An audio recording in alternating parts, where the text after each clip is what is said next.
Peternakan babi milik Bapak Andong, Bapak Ketut Andong di daerah Payangan, Ubud, Bali. Pak Andong ini selain memiliki peternakan babi, beliau juga sebagai kepala dusun di daerah sini. Mari kita simak beritanya.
Sekarang kita injeksi, Pak, ya.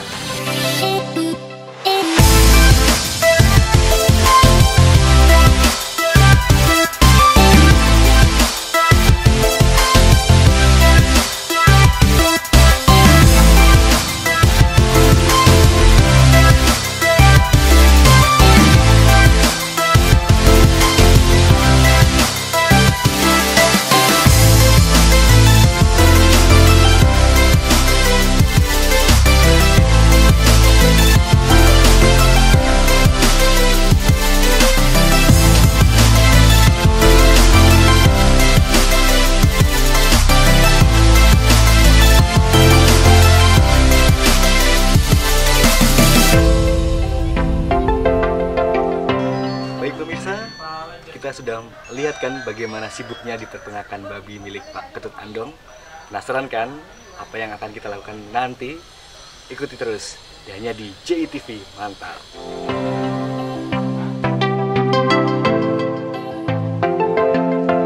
Ini untuk penyuntikan vaksin dilakukan bertahap atau berapa hari sekali, Pak? Kalau vaksinnya itu dalam umur ini sekali, Pak, ya. Sekali dalam umur kurun waktu 3 hari, maksudnya 1 bulan itu. Jadi di minggu ketiga kita udah bisa lakukan vaksinasi. Dan itu rutin selama 2 minggu sekali? Dalam umurnya satu siklusnya itu sampai bisa dipotong 2 kali, Pak, ya. Bukan setiap bulan, ya. Jadi babi itu umurannya kan 6 bulan. Jadi dia umur 3 bulan setidaknya udah kali vaksin, Pak. Oh gitu. Terus di 3 bulan kedua itu juga kita lakukan vaksinasi. Yang jangka waktunya 3 bulan sekali. Waktunya 3 bulan sekali. Jadi kita awali untuk mencegah terjadinya wabah. Biasanya kan ada kolera ya. Kalau diserang, mencret keras, bisa lemah badannya. Untuk menghindari itu kita lakukan vaksinnya lebih awal, Pak ya, umur 2 minggu atau 3 minggu sudah kita lakukan vaksinasi. Untuk menjaga kesehatan babi ini gimana Pak kira-kira? Oh, ceritanya ini babi ini kan baru lahir, biasanya sehari atau hari itu juga setelah itu potong gigi, Pak ya. Potong giginya biar tidak luka nanti. Biasanya dia kan beradu sama temannya itu buta untuk air susu. Nah, kadang mulutnya yang luka. Terus kadang kalau gitu bahaya untuk induknya. Selain itu dari pola makannya juga Pola makan itu bahaya, namanya babi itu kan satu kesehatannya harus diperhatikan, perawatan dari waktu lahir. Biasanya setelah potong gigi itu kita lakukan lagi injeksi setiap 3 hari berturut-turut. Itu ada zat besi untuk menambah staminanya. Terus kita masukkan sedikit juga antibiotik untuk kekebalan tubuhnya. Juga kesehatannya betul-betul terjaga. Yang menyambung tadi pertanyaan Bapak masalah pola makannya ya.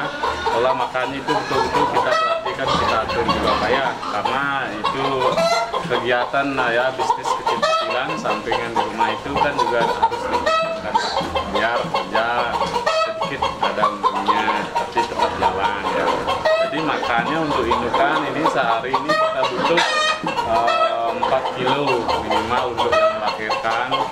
Itu sekali makan 4 kilo Pak ya, atau 3 kilo sampai 4 kilo dedak ya, dedak katul ya. Kita campur dengan pakan jadi sentrat ya, ada yang dari kopak, dari macam papan, kita kasih atur sesuai dengan kebutuhan. Yang minimal itu ada 250 gram sekali makan dari makan pabrikan. Jadi itu terus dilakukan secara khusus Pak ya. Untuk penjualan atau pengajuannya seperti apa Pak? Apakah itu sangat menguntungkan atau bagaimana? Ya, itu tergantung pada situasi potong Pak ya. Kalau ini khusus kita ibukan, jadi khusus melahirkan anakan ya Pak ya, untuk bakalan babi gemuk. Jadi kalau itu meningkat naik penjualannya otomatis ini mengikuti Pak ya. 1 ekor itu zaman sekarang ini situasi yang begini ini itu 600.000 per ekor. Itu sapi kandang ya sebenarnya. Itu diambil dari bulan 600.000 per ekor. Jadi untuk babi gemuknya ini kan sekitaran 25.000 ya sampai 26.000 per kilogram. Ini juga model baterai Pak ya. Ini betul-betul bisa mengirit efisiensi dari tempat Pak ya. Jadi rancangannya kita isi 5, 1, 2, 3, 4, 5 ya. Ini konstruksinya, tiang bentangnya 3,5 meter. Jadi sangat kuat. Ya, pakai besi kita bisa besi 16 bulir ya. Jadi mereka di press ya, jadi tidak bisa bolak-balik. Tinggal kesehariannya makan, tidur dan mandi. Nah, kandang ini dirancang khusus untuk babi yang tanpa anak. Jadi habis sapi kita kawin di sini, jadi dipelihara di sini dalam jangka waktu 100 hari ya. Nanti kalau sudah 100 hari dari buntingnya kita pindah ke kandang melahirkan ya, bilik khusus ya seperti orang ya Pak ya. Jadi pertama di kandang selai biasa, kedua kita carikan bilik-bilik di sana, kamar melahirkan, tempat bersalinnya di sana. Untuk proses perkawinan atau untuk indukan supaya hamil tuh dalam jangka berapa lama Pak? Dan bagaimana prosesnya? Prosesnya biasanya kita kawin itu babi itu birahi Pak ya. Mereka itu akan ribut, teriak-teriak. Terus itu dalam jangka waktu 3 hari. Jadi itu istilahnya mulai dia birahi. Jadi kita untuk mengecek bahwa itu kematangan sel telurnya biasanya kita tekan punggungnya Pak ya. Kalau ditekan seperti ini Pak ya. Nah, kalau ditekan dia tidak bergerak, diam, terus telinganya dia akan naikkan. Dia tidak bergerak, kita pukul punggungnya bila kilat itu naiki, duduk di atasnya. Itu betul-betul sudah puncaknya Pak ya. Puncak birahi dan puncak kematangan sel telurnya. Nah, itu cuma dari pengetahuan secara praktek aja Pak ya. Jadi mungkin secara teori akademis itu kurang saya memahami karena ini istilahnya ternak sampingan, sambilan, terus sambil kerja, sambil praktek, kecil-kecilan kita lakukan secara sudah rutinitas. Jadi berdasarkan pengalamannya sudah Ya, seperti itu ya Pak ya. karena ternak babi di Bali itu kan merupakan salah satu peternakan tradisi dan budaya. Karena orang Bali itu setiap rumah tangga zaman lampau itu pelihara 1-2 ekor Pak ya. Nah, sekarang kita kembangkan mungkin kurang lebih ada 40 indukan. Dari tahun 2000 yang awalnya 1 babi Pak ya, kita kembangkan terus perlahan-lahan kita sisihkan 1 betinanya jadi indukan 2 ekor 3 ekor terus secara perlahan Pak ya. Namanya bisnis kecil itu tidak bisa besar Pak langsung jadi ya. Jadi kita artinya peternak rakyat, peternak kecil ya. Kalau untuk pejantannya sendiri Pak, itu dipisahkan atau ngambil dari orang lain atau seperti apa Pak? Nah, itu tergantung Pak ya. Selama ini kita biasanya pelihara 3 atau 2 ya. Jadi idealnya 1 pejantan itu 10 indukan. Jadi kita sekarang ini 1, kemarin itu keluar Pak 2 ekor. Karena lanjut usia sudah tua ya, jadi kita persiapkan yang muda. Ini calon indukan Pak ya, ini udah hampir 4 bulan sampai 5 bulan usianya. Jadi kurang lebih beratnya 90 kilo.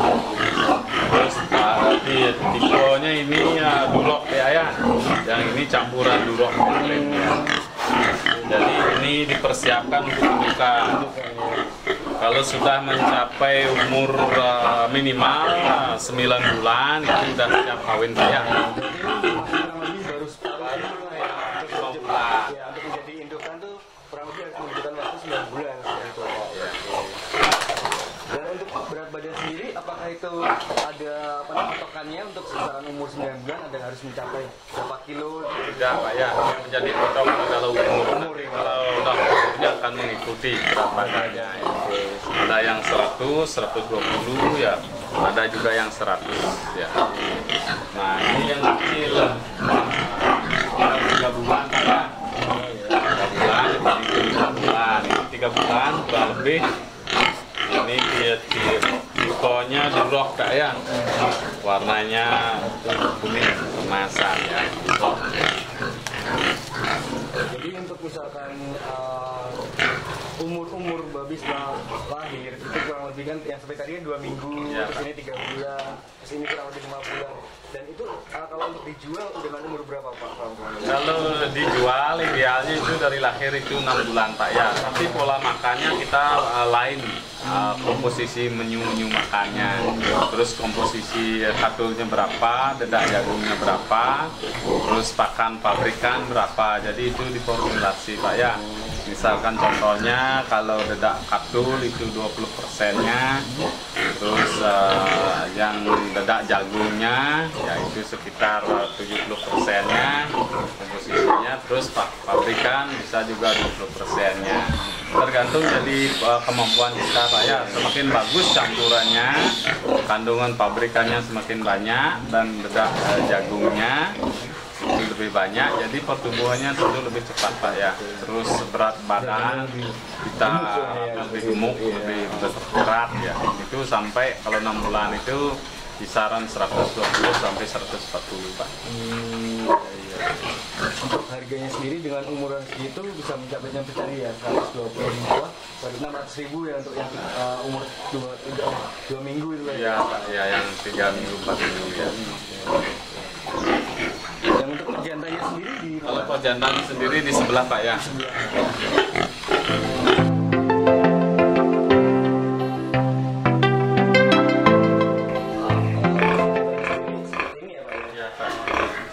jantannya. Tipenya Petrin Pak ya. Petrin. Dan ini usianya sudah berapa? Nah, ini usianya setahun Pak ya. Jadi bentuk bodinya kita pilih yang agak tinggi jangkungnya. Jadi kita atur juga pola makannya biar pertemuannya tak terlalu pesat. Jadi kalau pesat nanti terlalu berat, itu risiko untuk hidupnya ya. Jadi bentuknya kita seleksi yang bagus, postur tubuhnya yang tinggi, yang jangkung ya. Terus ada di belakangnya buah kelirnya yang besar, yang serasi ya. Jadi yang simetris, ya, betul-betul kesuburan sel spermanya terjamin. Dan ini untuk pejantannya ini dalam satu hari itu bisa membuahi indukan lebih dari 10 indukan. Tidak, itu maksudnya Pak ya. Jadi ini satu ekor ini membuahi sehari sekali Pak ya. Kalau idealnya itu 2 hari sekali, 3 hari sekali. Jadi untuk birahinya kita pola sapihnya kita atur. Jadi waktunya ada beda. Jadi kalau birahi tidak sekalian. Nah, jadi kita atur 3 jedanya, 3 hari sekali, 2 hari sekali. Itu idealnya terjamin kesehatan pejantannya. Ya.